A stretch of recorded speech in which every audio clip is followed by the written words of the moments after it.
Friends, welcome to my channel AMS education. आज हम देखेंगे सोशियोलॉजी क्लास 11 चैप्टर 3, जिसका यूनिट का नाम है, चैप्टर का नाम है अंडरस्टैंडिंग सोशल रिलेशनशिप।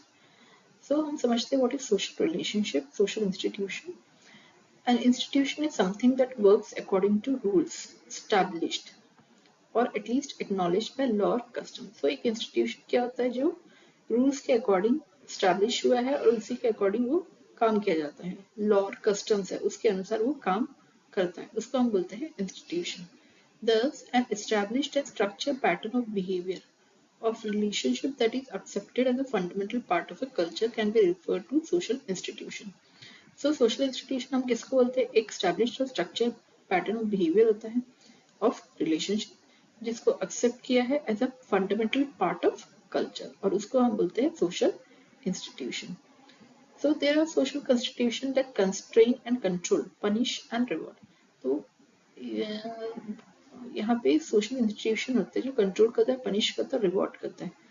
और social institution can be macro like state और माइक्रो लाइक फैमिली। तो सोशल इंस्टीट्यूशन क्या हो सकते हैं? मैक्रो हो सकते हैं जैसे कि स्टेट है, माइक्रो हो सकते हैं जैसे कि फैमिली। तो ये तो हमने पढ़ा सोशल इंस्टीट्यूशन क्या होता है। हमको पता है इंस्टीट्यूशन क्या होता है जो रूल्स के अकॉर्डिंग काम करता है, लॉज होते हैं, कस्टम्स होते हैं। सोशल इंस्टीट्यूशन क्या होता है कि established structured pattern of behaviour होता है रिलेशनशिप का, जिसको एक्सेप्ट किया करता है as a part of culture, उसको हम बोलते हैं सोशल इंस्टीट्यूशन। और दो प्रकार के होते हैं, मैक्रो जैसे कि स्टेट, माइक्रो जैसे कि फैमिली। अब देखते हैं इंपॉर्टेंट सोशल इंस्टीट्यूशन क्या क्या होते हैं, है ना। Important social institution: family, marriage, kinship, politics, economics, religion and education. तो ये इंपॉर्टेंट सोशल इंस्टीट्यूशन है: family, marriage, kinship, politics, economics, religion and education. Family, marriage and kinship ये इनफॉर्मल है। लॉ, एजुकेशन एटसेट्रा ये क्या होती है? फॉर्मल है। ठीक है, फॉर्मल, इनफॉर्मल। अब हम देखते हैं फैमिली क्या होता है। Family, according to Burgess and Locke, a group of persons united by ties of marriage, blood, or adoption, constituting a single household, interacting and intercommunicating with each other in their respective social rights of husband and wife, mother and father, son, daughter, brother, sister, creating a common culture. ठीक है, group of person बहुत सारे लोग हैं जो किससे बंधे हुए हैं? United by ties of marriage, blood से जुड़े हैं, एडॉप्शन, और एक सिंगल हाउस होल्ड है, एक गृहस्थी है, एक दूसरे से इंटरेक्ट करते हैं, कम्युनिकेट करते हैं in their respective social rights of husband wife है, मदर फादर है, सन एंड डॉटर है, ब्रदर सिस्टर, और क्रिएट करते हैं कॉमन कल्चर। इसको बोलते हैं हम लोग family according to Burgess and Locke. अब देखते हैं हम लोग family is most natural social entity that appears to be universal and unchanging. ये इंपॉर्टेंट है इन ऑल सोसाइटीज, ये different characteristics in different category. तो ये हर सोसाइटी में इम्पोर्टेंट है और इसकी जो कैरेक्टरिस्टिक्स रहता है वो डिपेंड करता है डिफरेंट सोसाइटीज में। हर सोसाइटी में डिफरेंट डिफरेंट कैरेक्टरिस्टिक्स होते हैं अलग अलग फैमिलीज का। The private sphere of families also linked to economic, political, cultural, educational entity in the public sphere. ठीक है। According to functioning, family perform important tasks which contribute to society's basic needs and help perpetuate social order. So family एक important task contribute करता है society में। और functional perspective argue करते हैं that modern industrial societies function best if women look after family and men earn the family livelihood. So जो functional perspectives वो ये कहते हैं कि जो मॉडर्न इंडस्ट्रियल ज़्यादा बेहतर काम करेगी अगर जो विमेन है वो फैमिली देखे और जो मेन है वो लाइवलीहुड चलाए, कमाए। According to functionist perspective, the nuclear family is seen as a unit best equipped to handle demands of industrial society. Nuclear family मतलब छोटी फैमिली वो बेस्ट है सोसाइटी, इंडस्ट्रियल सोसाइटी की जो डिमांड्स है उसको फुलफिल करना है। They believe that in such family one adult can work outside home while the second adult care for home and children. So आज की मॉडर्न सोसाइटी का जो नीड्स है, इंडस्ट्रियल सोसाइटी का जो नीड्स है वो न्यूक्लियर फैमिली फुलफिल करता है, छोटी फैमिली करता है, और उसमें भी एक एडल्ट को बाहर का काम करना चाहिए, कमाना चाहिए, और दूसरे एडल्ट को घर और बच्चे की देखभाल करना चाहिए अकॉर्डिंग टू फंक्शनलिस्ट पर्सपेक्टिव। तो ये था फैमिली के बारे में। अब देखते हैं कैरेक्टरिस्टिक्स ऑफ फैमिली। फैमिली के क्या फीचर्स होते हैं?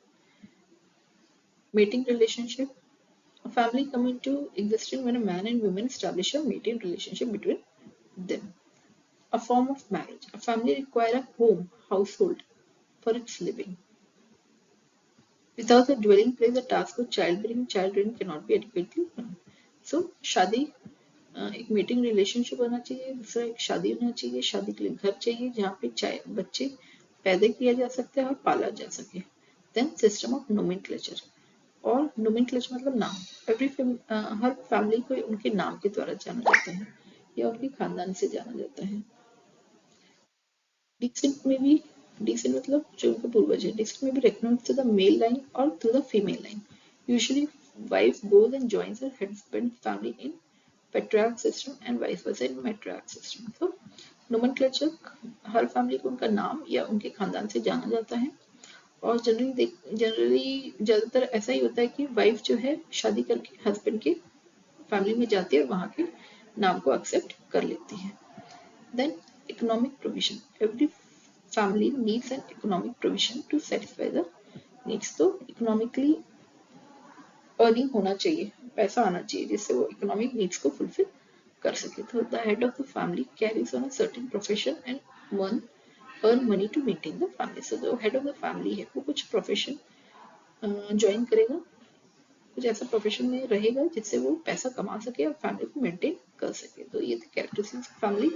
मेटिंग रिलेशनशिप है, शादी है, बच्चे हैं, घर है, नाम है और पैसा. ये जरूरतें हैं या फिर ये कैरेक्टरिस्टिक्स है एक परिवार के.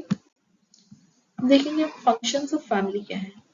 तो अफेक्शनल है, एक affectional function, economic function, recreational function, protective function, religious function, educational function. तो अफेक्शनल फंक्शन सबको पता है, एक दूसरे के प्रति अफेक्टेड रहते हैं. अफेक्टेड मतलब प्यार, इज्जत. इकोनॉमिक मतलब घर चलाना, कमाना, घर चलाना, जरूरतें पूरी करना. रिक्रिएशनल मतलब खेलकूद, एंटरटेनमेंट, अच्छा समय आपस में व्यतीत करना. प्रोटेक्टिव मतलब एक दूसरे की सुरक्षा का ध्यान रखना.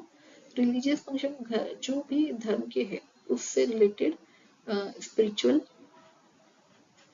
जो एक्टिविटीज है उसमें इन्वॉल्व होना. एजुकेशन घर में एक दूसरे को एजुकेट करना ताकि घर का इंडिविजुअल जो है एजुकेट हो, बच्चे पढ़े लिखे हो, आगे अच्छे तरक्की कर सके. तो this are the functions of a family. Affectional, economic, recreational, protective, religious function and educational function. Now essential functions क्या होता है.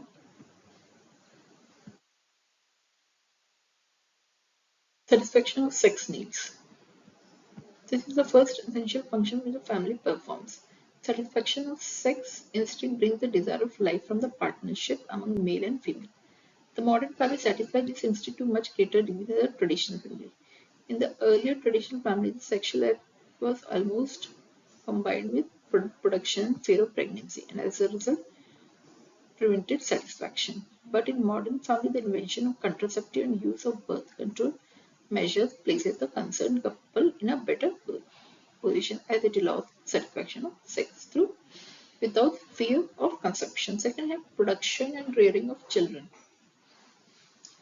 तो सेक्सुअल यूनियन का जो रिजल्ट होता है वो है प्रोक्रिएशन. सो बच्चे पैदा होते हैं, बच्चे को फिर रियर करना मतलब कि पाला जाता है.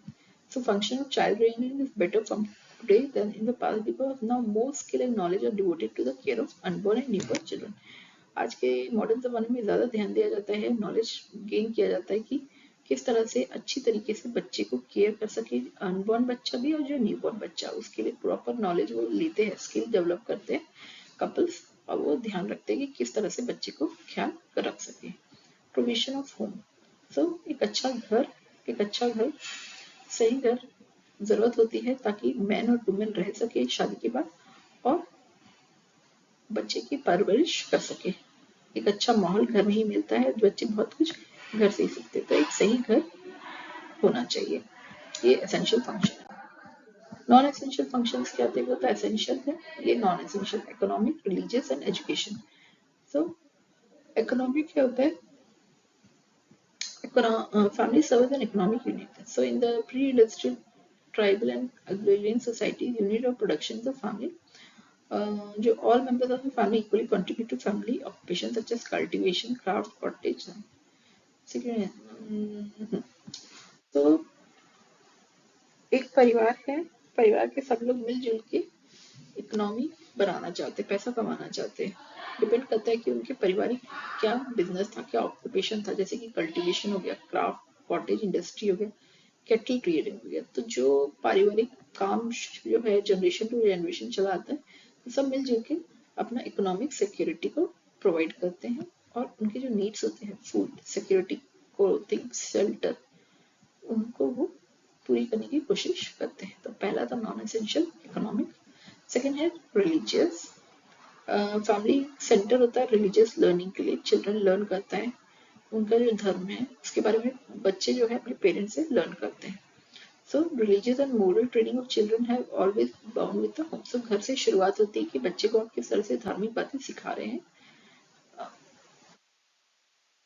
जो नॉलेज है उनके बारे में उनको किस तरह से अवेयर करवा रहे हैं।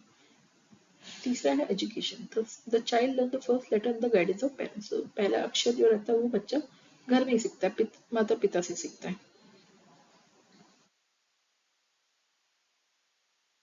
एसेंशियल फंक्शन है economic, religious, education. Now classification of family: size, residence, ancestors, power and authority, marriage, chronology and social ecology. Size मतलब joint family है कि न्यूक्लियर, रेसिडेंस रूरल है कि अर्बन है, एंसेस्टर्स आपके कौन थे, पावर एंड अथॉरिटी कैसा है, marriage, chronology, social ecology. So on the basis of survival it is divided into nuclear family, joint family. Nuclear मतलब एक हस्बैंड वाइफ और उनके बच्चे जो बायोलॉजिकल चिल्ड्रन है वो रहते हैं. जॉइंट फैमिली मतलब इसमें बहुत सारे लोग रहते हैं. People of many generations, they all live under one roof, share a common kitchen, common economic source.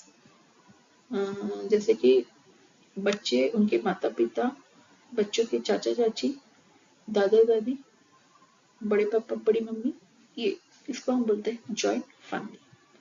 पहले के ज़माने में वैसे ही रहता था. अभी क्योंकि जॉब के कारण या किसी वजह से लोग अपना अपना परिवार डिफरेंट करके अलग अलग रहते हैं. सो दिस इज छोटा परिवार, न्यूक्लियर फैमिली, सिर्फ मम्मी पापा और बच्चे. जॉइंट फैमिली में पूरा परिवार. Extended family. In this chapter, they may see the small independent unit structurally, but functionally they work as a big family as a common design. So extended family में क्या होता है कि पास पास रहते हैं छोटे छोटे फैमिली, लेकिन वो साथ में ही है, आस पास ही है, तो उसको हम बोलते हैं एक्सटेंडेड फैमिली. रेसिडेंस. तो दो टाइप की फैमिली होते हैं, पेट्रीलोकल, मेट्रीलोकल. पेट्रीलोकल मतलब कि in this family the bride resides with the husband family after marriage. Majority of the families in the world belong to this side. पेट्रीलोकल में क्या होता है कि जो दुल्हन है वो अपनी ससुराल चली जाती है, तो उसको हम बोलते हैं पेट्रीलोकल. और दुनिया में ज्यादातर परिवार ऐसा ही है कि जो वाइफ है, दुल्हन है, वो ससुराल जाती है. मेट्रीलोकल में क्या होता है कि जो दामाद है वो वाइफ की फैमिली के साथ रहता है शादी के बाद. This system is prevalent in Khasi, Garo and Jaintia tribes of Meghalaya. मतलब कि घर जमाई बन के रहता है, उसको हम बोलते हैं मेट्री लोकल. तो बेस्ड ऑन द रेसिडेंस दो है, patrilocal and matrilocal. Ancestors, ancestor के बेस पे दो टाइप का फैमिली है, पेट्रीलिनियन एंड मेट्रीलिनियन. पेट्रीलिनियन में क्या होता है कि in such families the ancestors are men. Most of the families in the world belong to patrilineal. Lineage and succession are determined on the basis of the father.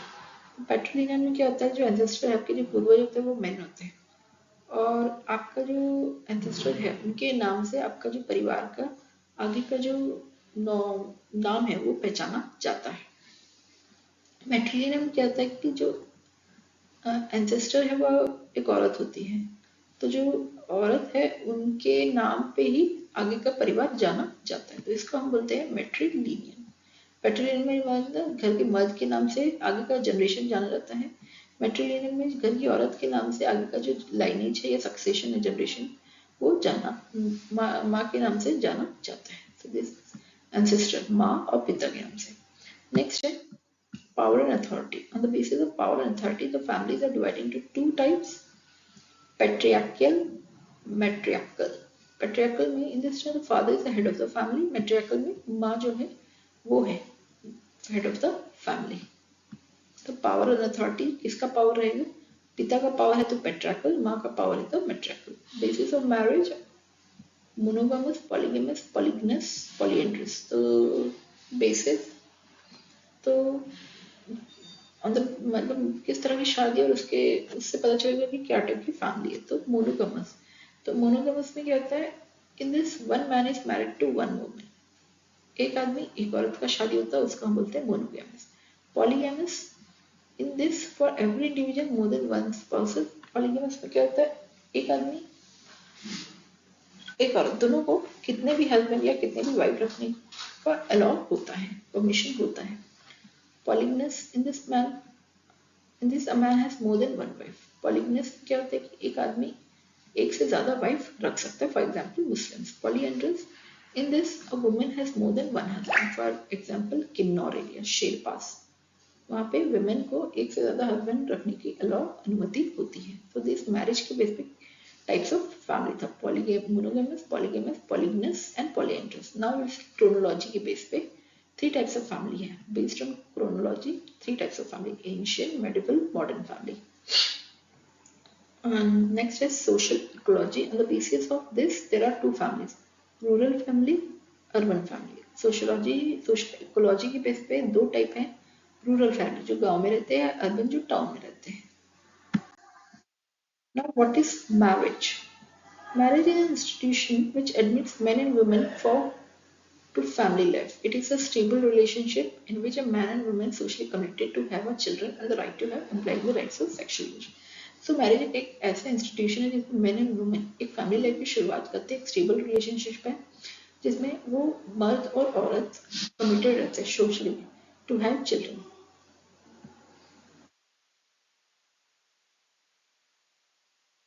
Definition है according to Huston and Hans, marriage is the approved social pattern where two or more persons of opposite sex establish a family. According to Huston and Hans, marriage का एक approved social pattern है जिसमें दो और more person opposite sex के establish करते हैं family को. According to Nunberg, marriage consists of the rules and regulations which define the rights, duties and privileges of husband and wife. So this is the definition of marriage.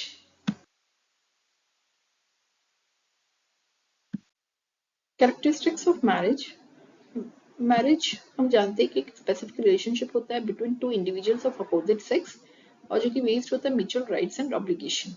और as a system of rules, marriage क्या है? एक institution है, structure of family build by the mutual relationship of the individual. Islam में marriage is considered a contract, while Hinduism it is considered to be sacrament religious activity. Marriage regulate करता है sex relationship को, procreation, bringing up children, family love, economic cooperation, ये सब necessary element है marriage के। Society institutionalize recognize करती है sexual gratification through marriage. Marriage render करता है sexual gratification patterns based on law. Couple fulfil करते हैं उनके mutual obligation on the basis of customs और rules accepted by the law. Validity given is given to procreation by marriage. इसका aim रहता है to form the family, bring up children, educate them. हर society के अपने अपने customs और system होते हैं मैरिज के, और ऑलमोस्ट सभी सोसाइटी में मैरिज और रिलीजियस एक्टिविटी कनेक्टेड रहते हैं each other. There are certain symbols of marriage. अलग अलग तरीके होते हैं या सिंबल्स होते हैं मैरिज के, जैसे कि रिंग सेरेमनी, स्पेशल क्लोथिंग होती है, स्पेशल साइन, सिंग्स, गाने गाए जाते हैं in front of house and वर्मलन, साइंस किया जाता है, साइन बोर्ड बोल रही हूँ, in front of house and वर्मलन एक्सेट्रा, वरमाला पहनाया जाता है। तो these are the characteristics of marriage. Now, different types of marriage.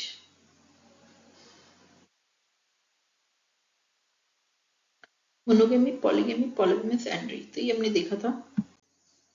Kinship, अब हम देखते हैं किनशिप क्या होता है। According to Murdock, every adult in the human life, human society is generally related to two nuclear families. The first of this is the family in which he is born and which include his parents, brothers and sisters. The second type of family that which the individual sets up through marriage and which include husband and wife. The relationship formed by both these type of family ancestor and successor are called kinship. ठीक है। सो मडक ने क्या बोला कि दो generally related to nuclear family. पहला जिसमें वो पैदा हुआ पेरेंट्स और ब्रदर सिस्टर के साथ रखता है, दूसरा जो है वो वाइफ के साथ बच्चों के साथ रखता है। तो जो रिश्ता इन दोनों टाइप की फैमिली से मिलता है उसको हम बोलते हैं kinship. According to Harry M. Johnson, kinship has 6 important bases. Kinship के 6 मेन बेस होते हैं। Sex, brother and the terms brother and sister indicate not only the biological relation but also indicate the sex of the blood relation. Generation, the father and the son indicate two generations on one hand and close blood relation of the other. Closeness, the relationship with the son-in-law and father's sister's husband is based only on closeness, not on blood relationship. मतलब कि ये 6 main basics है।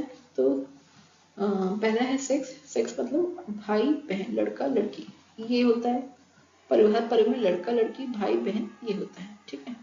Generation होता है जिसमें कि generation to generation, दादा पिता बच्चा, तो ये 3 जनरेशन हो गए। पिता और फादर एंड सन इंडिकेट करता है जो जनरेशन। क्लोजनेस, तो एक किनशिप में क्लोजनेस होता है कि अगर आपका ब्लड का रिश्ता नहीं है तो भी आप क्लोज रहते हैं, जैसे कि दामाद है या फिर आपकी बुआ है या आपके चाचा है, उनसे हम क्लोज क्योंकि हम एक फैमिली है, तो उसको हम बोलते हैं closeness. Blood relation kinship based होता है blood relation, it is divided to lineage such as grandfather son, तो ये तो ब्लड रिलेशन का भी वैल्यू होता है। Division, all kinship relations are generally divided into 2 branches: fathers, paternal grandfather, father के father paternal grandfather, mother's father maternal grandfather, so these are divisions। तो 2 branch होता है, father's father paternal grandfather या फिर maternal। these there are others like brother's daughter and sister's daughter, son and daughter son। तो divisions होते हैं, मतलब दादा दादी नाना नानी, फिर भाई के बच्चे भतीजे या बहन के बच्चे भांजी, so these are divisions। फिर है binding thread, the binding thread of certain relation is close, for example the relationship of father is based on by either of husband or of the, तो ये थे basics of kinship।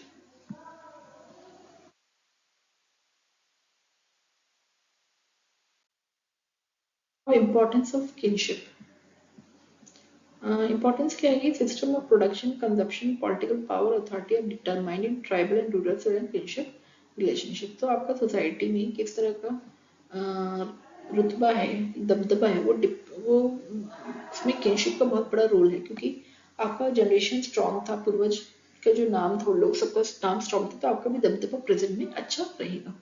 On the occasion of marriage and family function the importance of kinship relation is very strong. तो जब भी रिश्ता जुड़ता है, शादियां होती हैं, तो उसमें आपके खानदान का नाम है या फिर आपके परिवार के पोटेंशियल के बेस पे रिश्ते बनते हैं, उसमें आप उस नाम से भी जाना जाता है। Through kinship it is decided who can marry with whom and where and which marital relationship are taboo। तो किनशिप मतलब आपका परिवार से जाना जाता है कि आपका शादी किससे कहाँ पर कैसे होगा। किनशिप डिटरमाइन करता है फैमिली लाइफ, रिलेशनशिप लाइफ, गोत्र, कुला, क्लैन, कुल,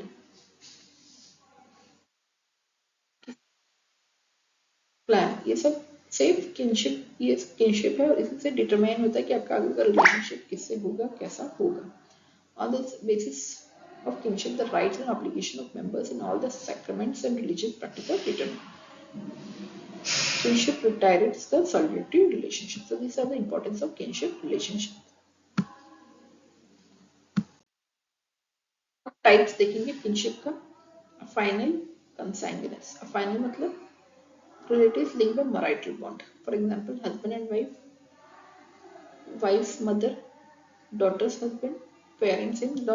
अच्छा, शादी के द्वारा जो रिश्ते बनते हैं उसको हम बोलते हैं affinal kinship. Consanguines, the relatives link by blood और कॉमन एंसेस्ट्री। तो कंसैग्नेंट मतलब जो ब्लड से कनेक्टेड होते हैं, ब्लड से रिलेटेड रहते हैं, जैसे कि माता पिता बच्चे हो गए, फादर सिस्टर, फादर्स ब्रदर, ये सब ब्लड है। तो ये हो गए हमारे 2 तरह के किनशिप। और फाइनल जो शादी के द्वारा होता है, कंसैग्नेंट जो ब्लड से रिलेटेड रहते हैं।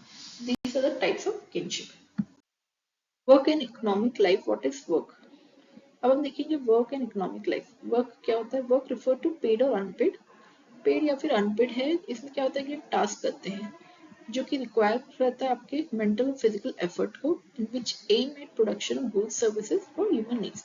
सो काम क्या है, पेड या अनपेड है, इसमें टास्क करते हैं जिसका यूज किया जाता है मेंटल और फिजिकल एफर्ट का, और इसका एम होता है production of goods and services for human needs. तो ह्यूमन जरूरत, इंसानी जरूरत के जो गुड्स होते हैं, सर्विसेज होते हैं, उसके लिए हम लोग क्या करते हैं, मेंटल और फिजिकल का एफर्ट का यूज करते हैं। या तो पेड हो सकता है या फिर अनपेड हो सकता है। In industrialize society few people work in agriculture and farming. तो इंडस्ट्रियलाइज में कुछ लोग क्या होते हैं, एग्रीकल्चर में काम करते हैं या फार्मिंग करते हैं। Economic system of modern society is characterized by complex division of labour. After industrialization there was a shift of work from home to workshop और फैक्ट्रीज। ठीक है, वर्क फ्रॉम होम से ये सीधा वर्कशॉप या फिर फैक्ट्रीज में शिफ्ट हो गया। डिफरेंट मशीनरीज का यूज किया जाता है। Steam power of electricity made production easy and less labour. तो बहुत सारे मशीन्स आ गए हैं, इलेक्ट्रिसिटी आ गई है, जिसकी वजह से जो लेबोरियस काम होता था वो थोड़ा सा कम हो गया है या फिर इजी हो गया है। अब ट्रांसफॉर्मेशन ऑफ वर्क को हम कैसे देखेंगे? इंडस्ट्रियल प्रोसेस में broken down into simple operations. तो जो प्रोसेस होता था पहले थोड़ा टफ होता था, अब वो सिंपल ऑपरेशंस में कन्वर्ट हो गया है। Mass production demands mass market, क्योंकि लोग ज्यादा है, डिमांड्स भी ज्यादा है, तो मार्केट भी बड़ा होना चाहिए। सिग्निफिकेंट इनोवेशन हुए हैं, नए नए इनोवेशन हुए हैं। Was production through assembly line.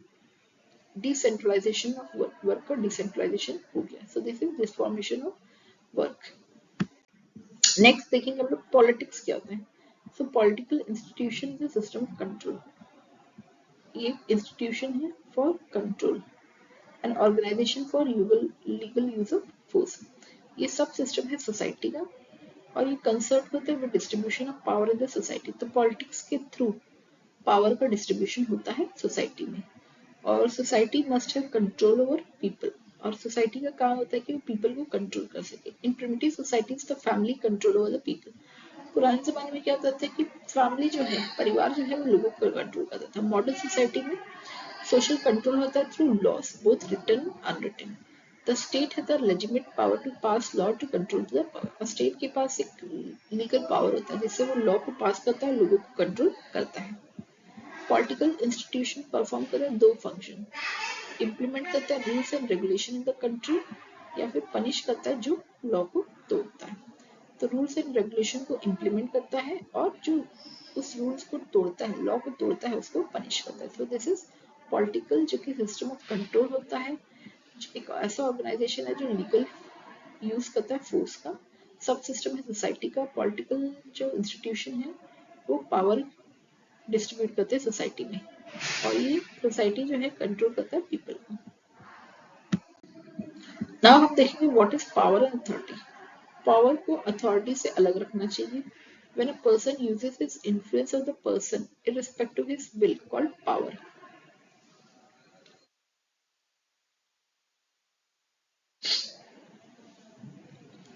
तो जब एक इंसान अपने इन्फ्लुएंस का यूज करता है उसको हम पावर बोलते हैं, और जब पर्सन इन्फ्लुएंस करता है who willingly accept it, it is called authority.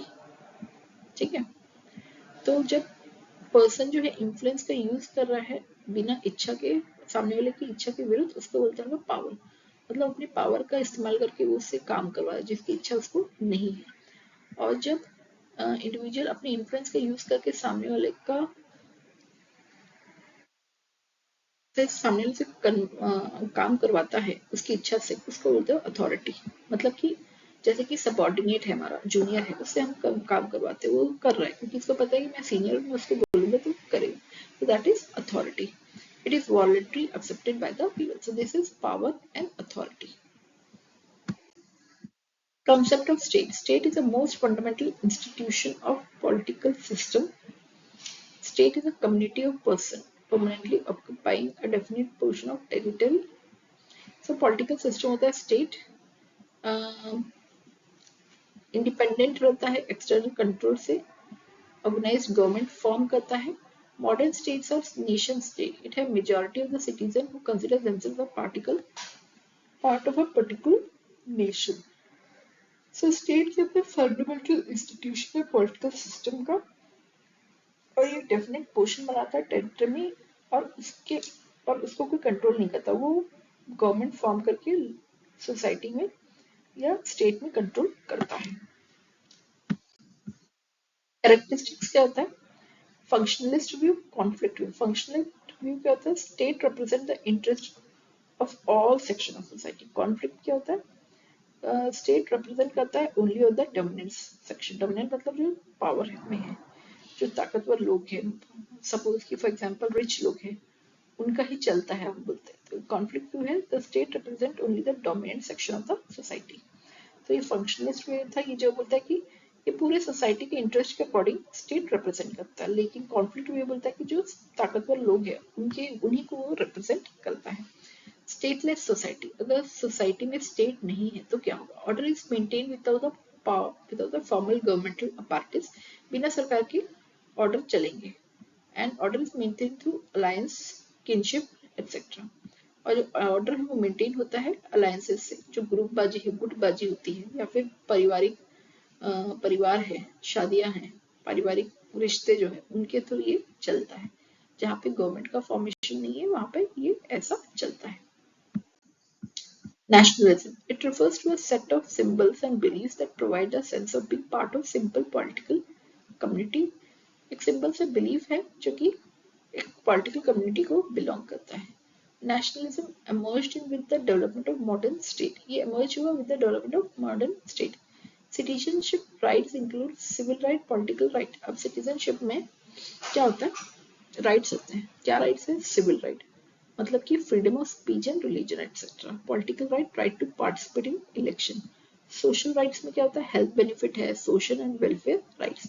तो ये सिटीजनशिप के राइट्स होते हैं। सिविल राइट मतलब हम खुल के बात कर सकते हैं, रिलीजन अपना सकते हैं, पॉलिटिकल मतलब इलेक्शन पार्टिसिपेट कर सकते हैं, सोशल में हेल्थ बेनिफिट ले सके, सोशल वेलफेयर राइट्स को ले सके। नेक्स्ट हम देखेंगे what is religion. Sociological study of religion different from theological study of religion. Sociological और थियोलॉजिकल में फर्क है। It conduct the empirical studies to see कि रिलीजन कैसे फंक्शन करता है सोसाइटी में, what is its relationship to other institution. It is also use comparative methods. Religion एक सिस्टम है बिलीफ का in the existence of supernatural beings. तो religion क्या है? एक बिलीफ है कि सुपरनैचुरल एग्जिस्ट करता है। Elements of religion, belief in supernatural power. तो पॉलीथिस्ट होते हैं, मोनोथिस्ट। पॉलीथिस्ट कौन होते हैं? जो कि बिलीव करते हैं more than one God. Monotheist मतलब जो एक ही भगवान पे बिलीव करते हैं। तो दो बिलीफ है सुपर नेचुरल पावर के। पॉलिथिस्ट मतलब जो मल्टीपल गॉड्स पे बिलीव करते हैं। मोनोथिस्ट मतलब एक ही भगवान पे बिलीव करते हैं। ओमनी प्रेजेंट मतलब प्रेजेंट एवरीवेयर। ओमनी पोटेंट मतलब ऑल पावरफुल। ओमनीसेंट मतलब all knowing. So these are the terms of religion. Man's adjustment with supernatural. Man express करता है subordination to prayer, hymns, rituals. He believes that disrespect to supernatural forces would land him into disaster. वो मानता है कि अगर हम supernatural forces को disrespect करेंगे तो उसमें वो संकट आ सकता है। Religion considers some act as righteous and sacred. कुछ एक्टिविटीज को वो सही मानता है, पवित्र मानता है। और कॉन्सेप्ट ऑफ salvation मतलब मोक्ष is associated with religion. Ultimate of religion is to save the believers. A definite place of worship होता है, concept of sacredness होता है, place of worship, holy books होता है, specific rituals होता है, like eating, fasting. ये सब पार्ट होते हैं religion में। Now social role क्या है religion में? ये fulfill करता है spiritual, social and psychological needs को, socialize करता है, social control करता है, preserve करता है moral and ethical values को, strength of social solidarity, provide करता है ऑप्टिमिज्म, पॉजिटिविटी लाता है इंडिविजुअल्स में, इमोशनल सपोर्ट देता है, सोशल वेलफेयर करता है, यूनिवर्सल ब्रदरहुड है, सोशल इंटीग्रेशन है। तो these are the social role of religion. Religion was born out of primitive man's fear, imagination, sense of insecurity and helplessness.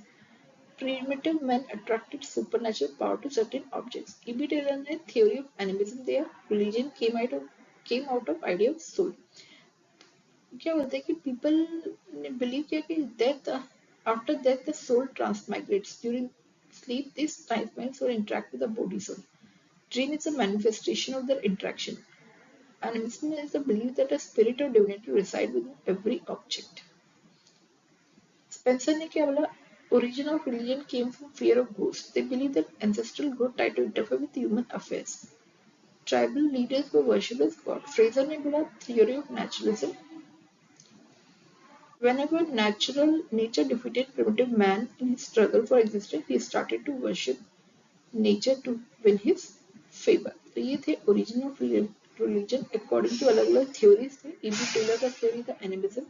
Spencer था कि भूत के डर से रिलीजन आया. फ्रेजर ने बोला कि नेचर को डिफीट करने के लिए प्रिमिटिव मैन ने स्ट्रगल किया और वो उस तरह से उसने नेचर को वर्शिप कर दिया. बटर ने क्या बोला कि to him nature appeared to be more surprising, fear marvelous. From his sensation of infinite religion was born. Emil Durkheim ने बोला कि reject all these theories. Sociological theory of religion or religious beliefs are totally social. People make a distinction between sacred and the profane. Religion is associated with the sacred. All religious items like totem came from the social group. Totem क्या होता है? Collection of religious objects having supernatural power for the group. Max Weber ने क्या किया? Religion influence of economic development. Calvinist Christians had a great influence on the emergence and growth of capitalism. They believed that the world was created for the glory of God. So anything done on earth should be of His glory. Hence, even worldly acts became act of worship. They believed that individuals will go to heaven or hell after their death. That related to their hard work. The money get should be used to do sacred things. Calvinists lead very strict life, never including in luxury. So they invested their savings in business which is blessed by God. So ये थे अलग अलग theory for the origin of religion. अब हम last में देखते हैं education क्या आता है. Education is the action exercised by older generation upon those who are not yet ready for social adult life. ठीक है. तो एजुकेशन का एक्शन होता है जो एल्डर जनरेशन यूज करती है जो अभी सोशल एडल्ट लाइफ के लिए रेडी नहीं है.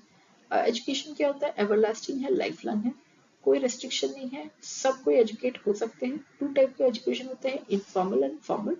इनफॉर्मल मतलब होता है कि जो आप फैमिली फ्रेंड से सीखते हैं. Everything you learn in an informal manner from family friends, उसको हम बोलते हैं इनफॉर्मल एजुकेशन.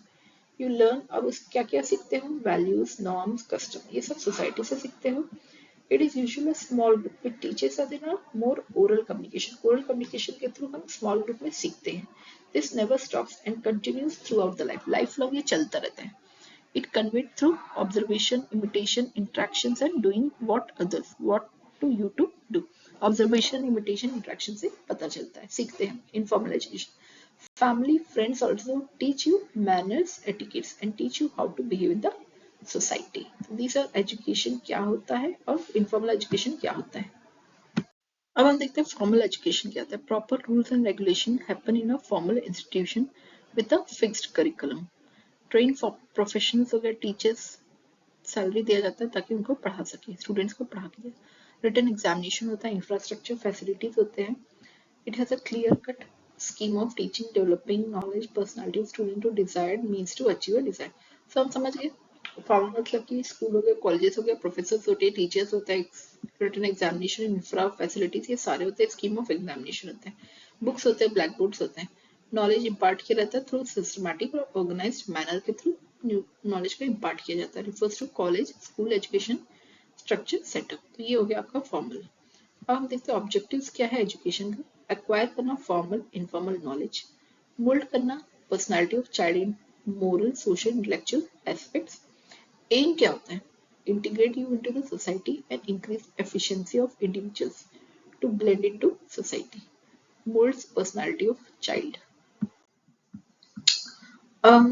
एजुकेशन का डिफरेंस देखते हैं. Simple society, modern society. Simple society में मोर इनफॉर्मल होता है, इधर फॉर्मल होता है. Learn mainly from family elders in village. Learn mainly from teachers. Division of labor is based on age या फिर sex. Division is based qualification skill. Oral communication, oral written communication. Usually the whole family is involved in same work. Workplace and family are separate units. Values are laid down by panchayat होता है, यहाँ पे universal values followed होते हैं, equality होता है, freedom of expression होता है. तो these are the education, simple society या फिर modern society. Now functions of education क्या होता है? नॉलेज देता है, कम्युनिकेशन ऑफ इंफॉर्मेशन होता है, पर्सनालिटी को मोल्ड करता है, कैरेक्टर बिल्ड करता है, इंटीग्रेट करता है individual with the society. Socialisation क्या करता है? What is socialization? It makes us aware of our environment and surrounding. Socialization का मतलब होता है make us aware of environment. आपके आसपास माहौल को समझने देता है, इंडिविजुअल को हेल्प करता है रियलाइज कर सके potential and contribute to society in a meaningful way. Contribute to the development of a country in all fields. Develops a national thinking and reasoning of people into exposure. National thinking and reasoning of people into exposure. Prepare for the individual for strong footing, basically for better life. Preservation and transmission of culture from generation to generation. Education helps in occupational and spatial mobilities. Migrate for better jobs. So this is about the understanding social institution जो हमने शुरू से पढ़ा. Family, marriage, kinship, work, job, education, religion, politics, power and authority.